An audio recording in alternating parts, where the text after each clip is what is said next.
कपड़े धोने वाली बहू। शादी के पहले से ही विभा को कपड़े धोने का बड़ा शौक था। कभी नल के नीचे तो कभी तालाब के पास। अरे मेरी नीली वाली लुंगी नहीं दिख रही है। विभा की अम्मा, कहाँ रखी है लुंगी? अरे वो तो विभा ने परसों ही धोकर रखी थी आपकी अलमारी में, देखो वहीं होगी। वो ना मैंने आज धो दी, मुझे लगा कि गंदी हो गई होगी। अरे कैसे गंदी हो गई थी? उसे तो मैंने पहना भी नहीं। हे भगवान, इस लड़की के कपड़े धोने की आदत से परेशान हो गया हूँ मैं। जितना तो घर में राशन नहीं आता, उससे कहीं ज्यादा डिटर्जेंट पाउडर का खर्चा है। इसकी शादी करवा दो, शादी जाए अपने घर में ही करे काम, फिर चाहे घर के कपड़े धोने हो या पूरे गांव के।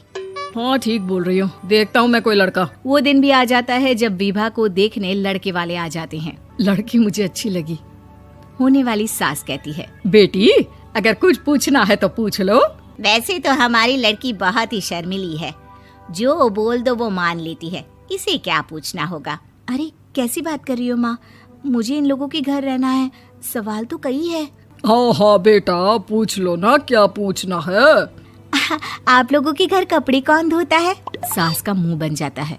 देखो, अगर तुम ये कहना चाहती हो कि तुम्हें कपड़े धोने नहीं आते तो सुन लो, कपड़े मैं ही धोती हूँ, लेकिन तुम्हारे आ जाने के बाद मैं रुमाल तक नहीं धोऊंगी। अरे चुप रहना भाग्यवान, बहू बेचारी घर आई नहीं, उसे डराना शुरू कर दिया। वो क्या है ना बिटिया, अभी तक तो ये कल्लू की माँ ही धोती थी, लेकिन अब तुम्हारे पापा तो दहेज में वॉशिंग मशीन देंगे ही। तभी विभा की माँ बोल पड़ती है, सवाल भी पूछा तो क्या। वैसे भाई साहब, मशीन की तो फिर भी कपड़े धोने की कैपेसिटी होती है। मतलब जो बिटिया दे रहे हैं ना विभा, इसे कपड़े धोने का बहुत शौक है। ये आप लोगों के क्या, आस पड़ोस गांव मोहल्ले सबके कपड़े धो दे और उफ तक ना करे। बाहर देखा नहीं आपने कितने कपड़े सूख रहे हैं?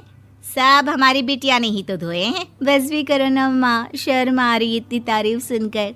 और तो और एक दाग निकाल कर दिखाओ तो मान जाओ। हाँ अच्छा, माफ करना बेटा, मैंने गलत समझा।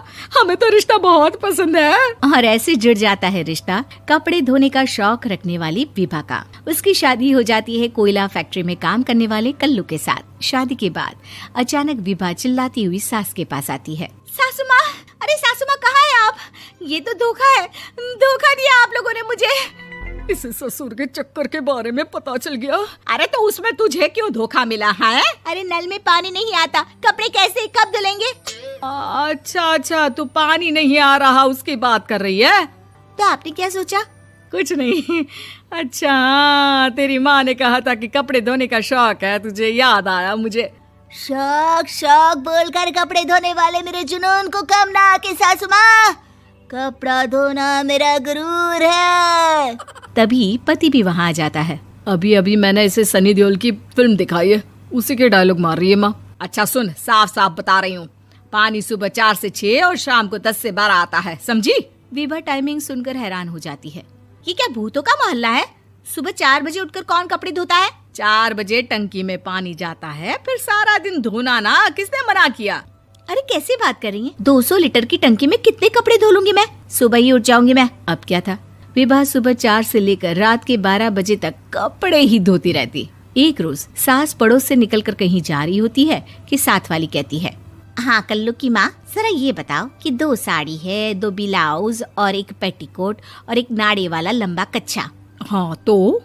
अरे तो क्या, कितना लोगी धुलाई ये बताओ। धोबन दिख रहे हैं हम क्या? हमारे पति सरकारी नौकरी से अभी रिटायर हुए हैं और बेटा सुपरवाइजर है कोयला फैक्ट्री में। धोबन समझ रखा है हमें।